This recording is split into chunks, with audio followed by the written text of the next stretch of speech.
Ceci est une émission payée par l'heure de la bonne nouvelle. Bonjour et bienvenue à l'heure de la bonne nouvelle. Aujourd'hui, comme vous pouvez vous en apercevoir, nous sommes sur un point de vue tout à fait extraordinaire. Nous sommes sur ce qu'on appelle le mont des Béatitudes, qui nous donne une vue imprenable sur les beautés de la Galilée. Vous voyez derrière moi ce merveilleux lac, le lac de Galilée. C'est sur ces eaux-là que Jésus a marché. C'est sur ce lac qu'il a apaisé la tempête qui mettait en péril la vie de ses disciples.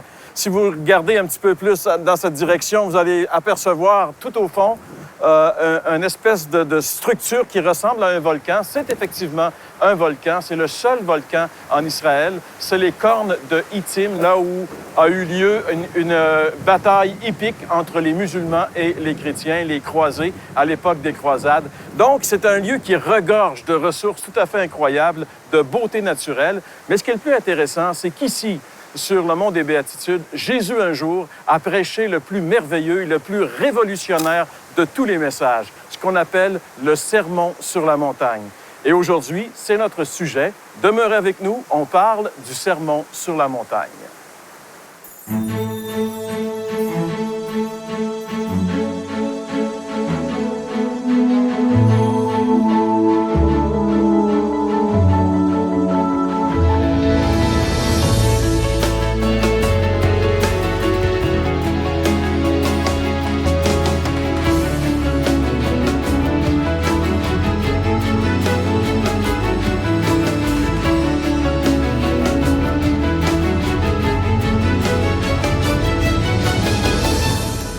Alors aujourd'hui, on aimerait vous parler du fameux sermon sur la montagne. La ville de Capernaum, elle est juste en bas ici, là où on était dans une émission précédente. Et si on monte sur la montagne, on se retrouve ici. Et il est tout à fait logique de croire que là où Jésus a prêché ce sermon qui est réputé à travers le monde entier, qu'on appelle le sermon sur la montagne, on a toutes les raisons au monde de croire que c'est ici qu'il l'a fait. L'Évangile de Luc nous donne certains détails. Luc nous dit que cette nuit-là, Jésus était monté sur la montagne pour prier. Il avait prié pendant toute la nuit parce qu'il avait quelque chose de très important à faire. Et quand Jésus avait des choses importantes, il était toujours en communion avec son Père. Ce qu'il avait d'important, c'était de choisir les 12 hommes qui allaient devenir ses apôtres. Les 12 hommes sur lesquels il allait déléguer la responsabilité de continuer son enseignement. Et c'était certainement un choix qui était très difficile parce que à travers les 12, il devait choisir un traître en plus. Alors, c'était pas évident et on peut comprendre qu'il a dû avoir une conversation assez animée entre le Fils et le Père pendant toute la nuit pour en arriver à une décision finale. Et immédiatement après cette nuit, Luc nous dit que Jésus, il a choisi ses 12. Il a appelé les 12 disciples, les 12 apôtres, à venir et à le suivre. Et il est parti avec eux, il est descendu de la montagne jusqu'à un plateau où il a rencontré une foule de ses disciples qui allaient à sa rencontre. Et lorsqu'on est ici, on peut voir juste derrière qu'il y a une espèce de plateau ici. Et on peut penser qu'une foule de personnes aurait pu se ramasser ici pour venir à la rencontre de Jésus. Et là, Jésus, voyant cette foule, et c'est intéressant parce que Luc nous donne ce petit détail, voyant cette foule avec ses disciples, Jésus commence à les enseigner. Et c'est comme si, en nos termes à nous, Jésus s'était dit, je vais profiter de cette occasion pour vraiment mettre les points sur les i. Et là, il va vraiment donner un message, un sermon qu'on peut qualifier de révolutionnaire parce qu'il va parler d'un comportement humain qui est tellement merveilleux que lorsqu'on lit le sermon sur la montagne, en général, tout le monde le voit comme un idéal à atteindre. Ça vient nous chercher, ça vient correspondre à ce qu'on dit enfin quelqu'un a formulé l'idéal de la vie humaine. Sauf que c'est merveilleux, mais il y a un autre côté. C'est dans ce sermon sur la montagne, par exemple, que Jésus dit « Aimez vos ennemis, priez pour ceux qui vous font du mal ». Il y a tellement d'enseignements qui viennent nous chercher qu'on se dit c'est merveilleux, mais comment est-ce que je pourrais en arriver si j'ai de la difficulté à aimer ceux qui m'aiment, comment est-ce que je pourrais en arriver à aimer mes ennemis? Alors, on réalise qu'il y a entre l'idéal du sermon sur la montagne et la réalité de ma vie, il y a comme un combat qui s'installe maintenant. Comment est-ce que c'est possible? On aime le sermon sur la montagne, c'est merveilleux, mais d'un autre côté, le mettre en pratique, le vivre, c'est toute une autre histoire. Et dans un petit instant, justement, nous allons développer cette pensée, la raison pour laquelle il est impossible par nous-mêmes seulement d'en arriver à vivre le sermon sur la montagne. Eh bien, Jeff, dans un petit instant, va nous révéler la raison pour laquelle c'est impossible, mais aussi, il va nous parler du fait que le sermon sur la montagne avait déjà des racines très longtemps avant dans l'enseignement de l'Ancien Testament, particulièrement dans l'enseignement de Moïse. On vous invite à demeurer avec nous puisqu'on poursuit cette aventure merveilleuse de la découverte du pays de la Bible. Et cette fois-ci, on est sur la montagne des Béatitudes. Vous avez des questions ou des commentaires sur ce que vous venez d'entendre? Contactez-nous par téléphone ou réagissez sur les médias sociaux.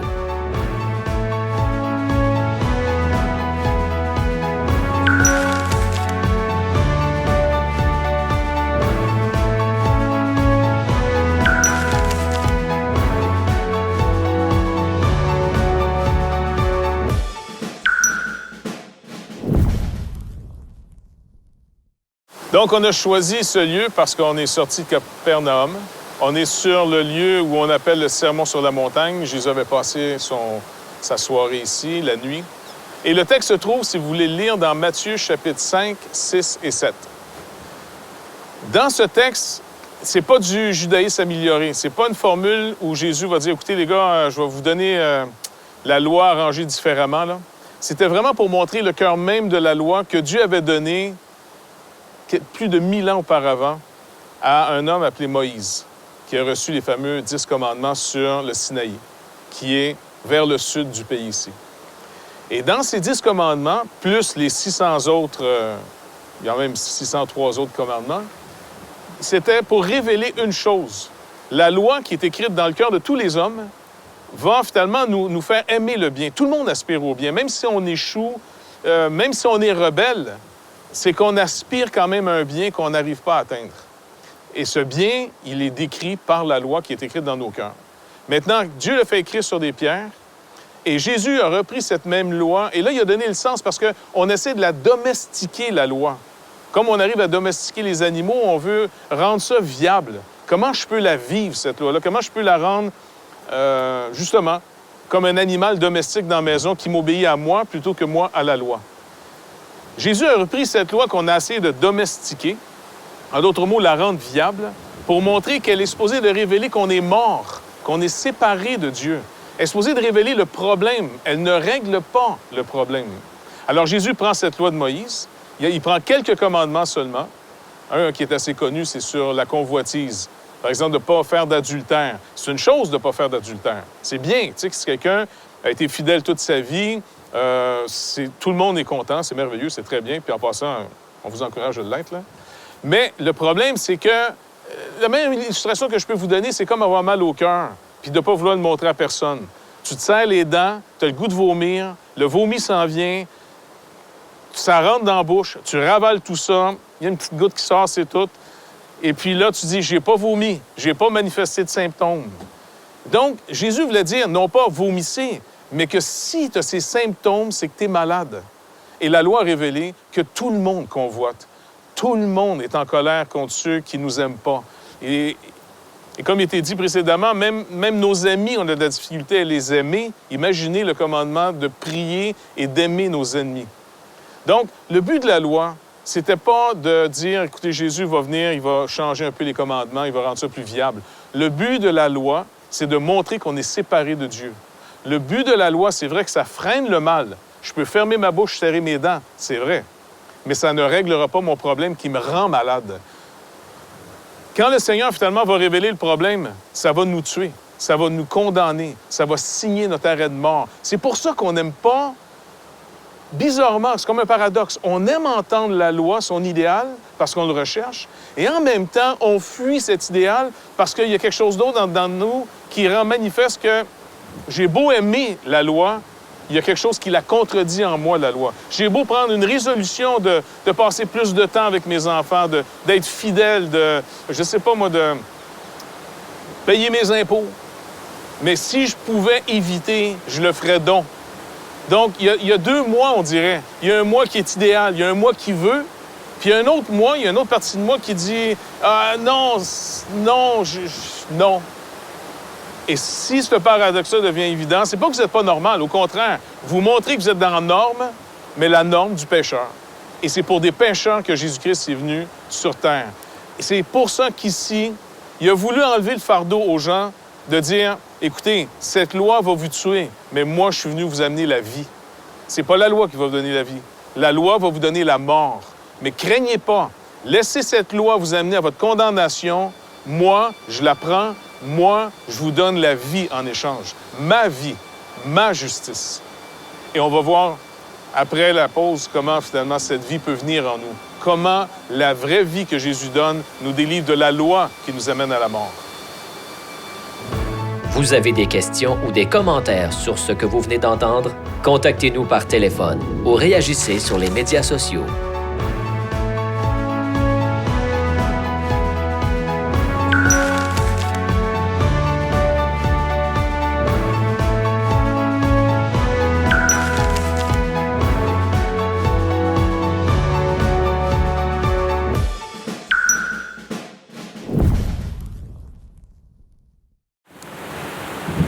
Pour le bénéfice de nos téléspectateurs, j'aimerais quand même lire quelques extraits de ce fameux sermon sur la montagne dont on vient de parler. Parce que c'est important de comprendre qu'il y a des éléments là-dedans qui, comme Jeff l'a mentionné, nous condamnent. Alors, je lis dans l'Évangile de Luc plutôt que de Matthieu, parce que Luc, c'est plutôt un discours concentré, condensé que Luc nous rapporte dans son Évangile. En ce temps-là, donc, Luc, verset 12 plutôt, du chapitre 6. En ce temps-là, Jésus se rendit sur la montagne pour prier, et il passa toute la nuit à prier Dieu. Quand le jour parut, il appela ses disciples, et il en choisit 12, auxquels il donna le nom d'apôtres, Simon, etc., etc. Et je reprends la lecture au verset 27. « Mais je vous dis à vous qui m'écoutez, aimez vos ennemis, faites du bien à ceux qui vous haïssent, bénissez ceux qui vous maudissent, priez pour ceux qui vous maltraitent. Si quelqu'un te frappe sur une joue, présente-lui aussi l'autre. Si quelqu'un prend ton manteau, ne l'empêche pas de prendre encore ta tunique. Donne à quiconque te demande et ne réclame pas ton bien à celui qui s'en empare. Ce que vous voulez que les hommes fassent pour vous, faites-le de même pour eux. » Alors, ici, nous avons un texte qui, finalement, comme on l'a entendu, est un texte qui idéalise le bon, qui inspire tous les êtres humains parce qu'on veut vivre quelque chose comme ça. Même les plus violents dans le monde qui s'exercent autour de nous, même les plus violents, on les voit qui idéalisent cette pensée si merveilleuse, si noble. Mais il faut comprendre que personne est capable d'appliquer ces vérités dans la vie.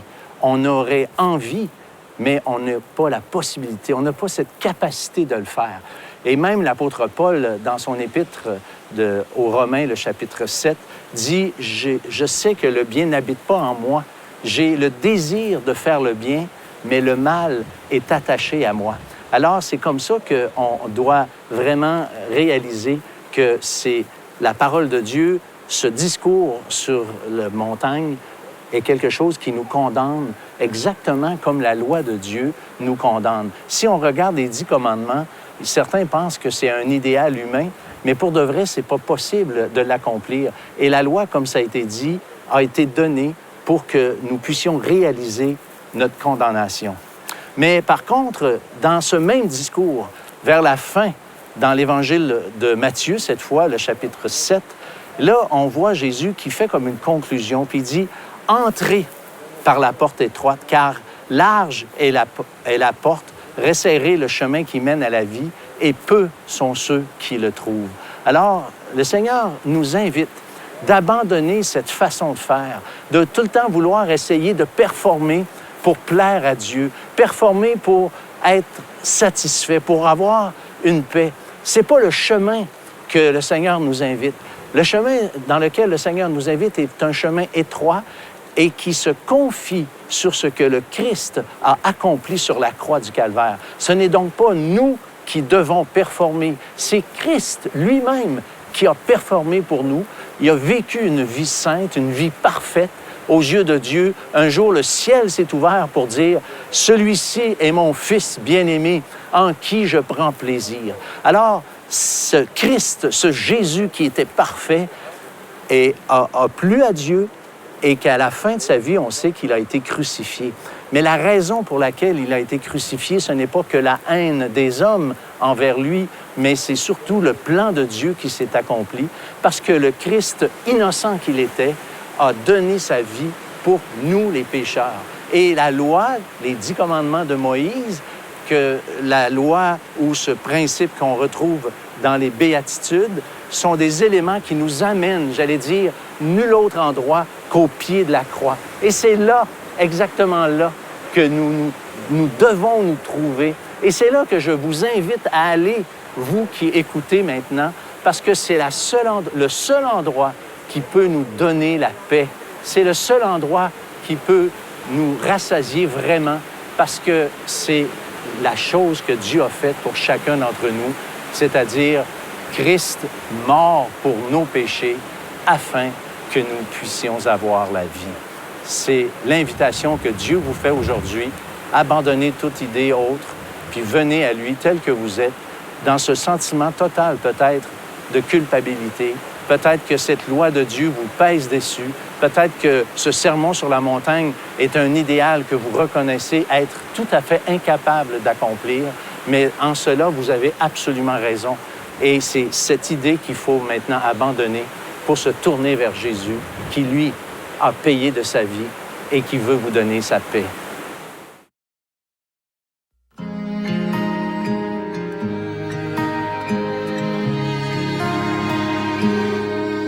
Je crains que ma vie ne soit comme une feuille emportée par le vent et qu'un jour mon nom se soit envolé et perdu dans le temps. Oh, suis-je importante? Est-ce qu'on se soucie de moi? Oh, quand je suis seule, seul au monde et sans espoir. Mais j'entends une voix au loin qui m'appelle par mon nom. Oh, elle m'a cherché, m'a trouvé, m'a aimé sans condition. Si je pleure, qui m'entendra? Ce monde est si grand et si froid. Si j'ai mal, qui le saura? Personne ne voit ce vide en moi, mais ton âme, on m'a trouvé au milieu d'une foule désespérée. Et mon cœur, tu as su combler.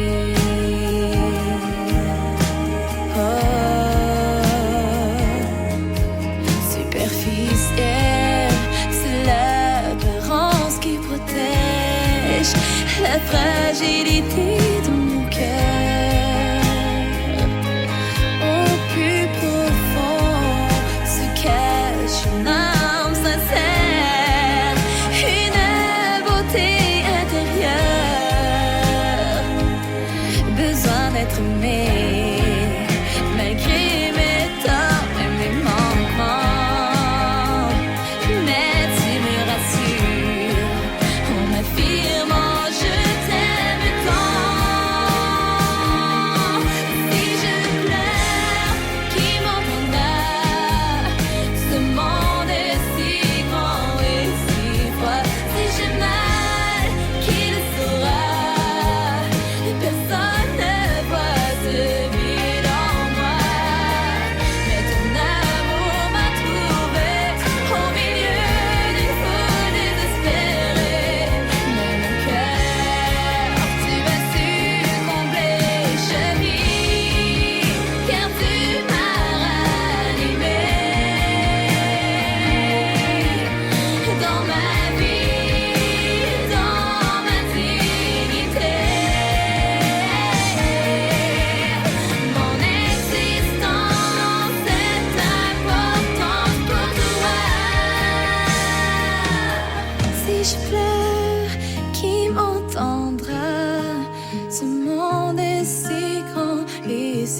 fois si j'ai mal, qui le saura?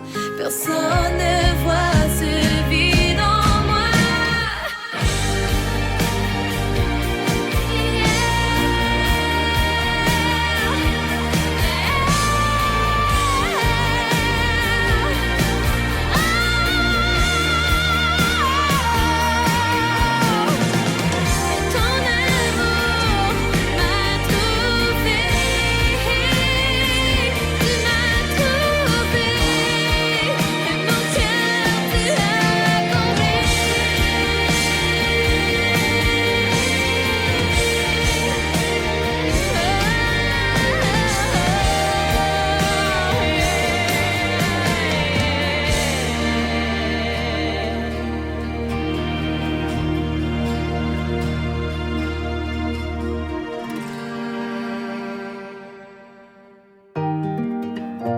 L'heure de la bonne nouvelle vous invite à participer à l'un des nombreux déjeuners de l'espoir. Ces déjeuners ont lieu dans plusieurs restaurants réputés de la province et vous sont offerts gratuitement. Pour connaître les détails concernant l'endroit, la date et l'heure pour votre région, composez le numéro sans frais 1-866-509-1319. Vous pouvez également consulter le site web www.déjeuner.org.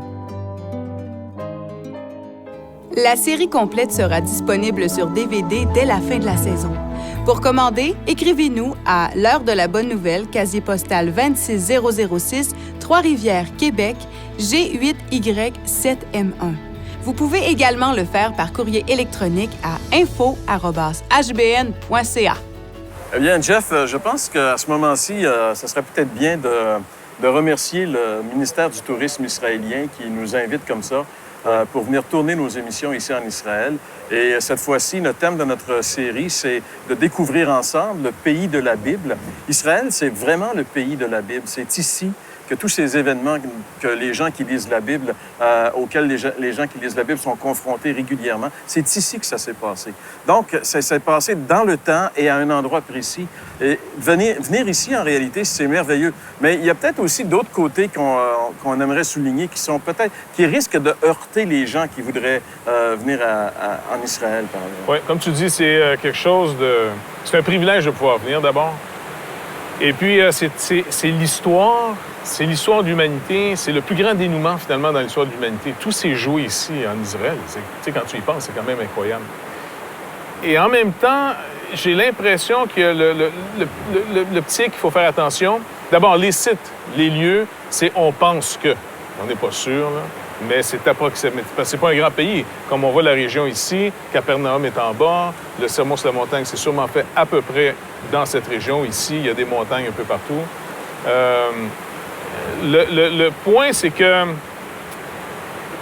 En ce qu'on veut dire aux gens, finalement, c'est que très intéressant pour le côté archéologique, très intéressant pour le côté historique.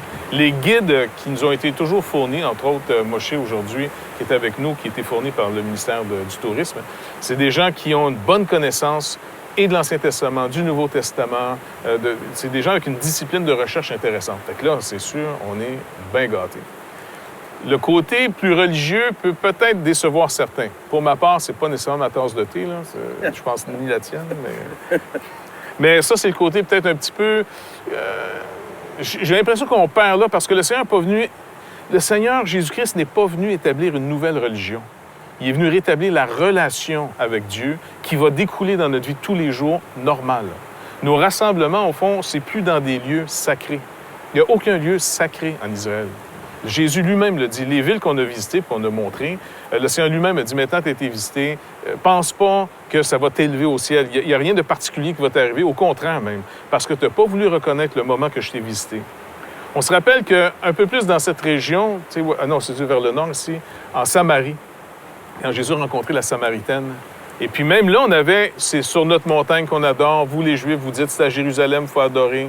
Jésus leur rappelle en disant, ça va être maintenant ni à Jérusalem, ni sur votre montagne, mais c'est en esprit et en vérité que le Père va se chercher des adorateurs.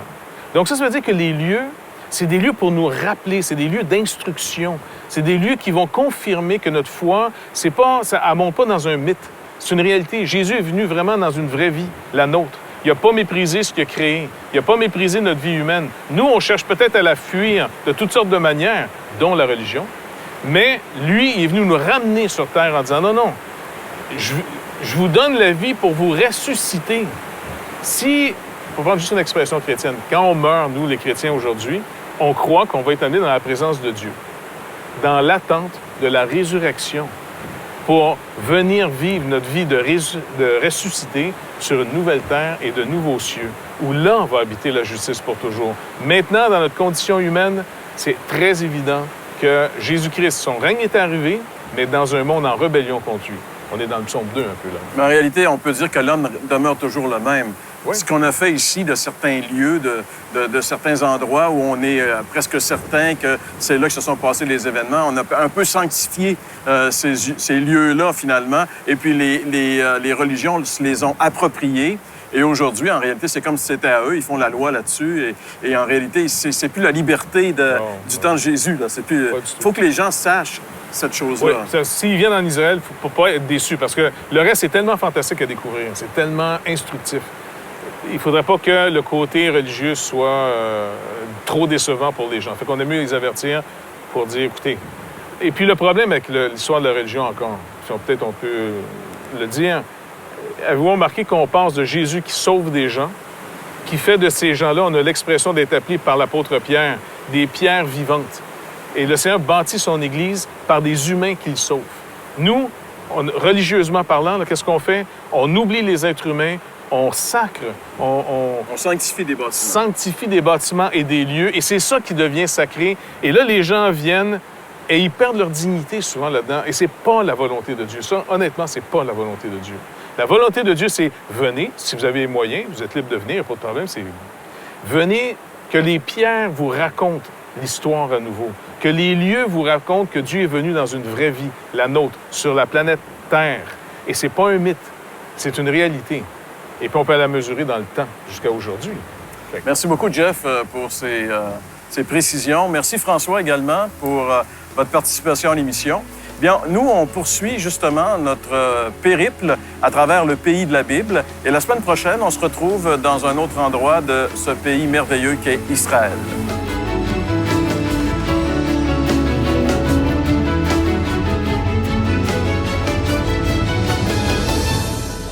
Ceci était une émission payée par l'heure de la bonne nouvelle.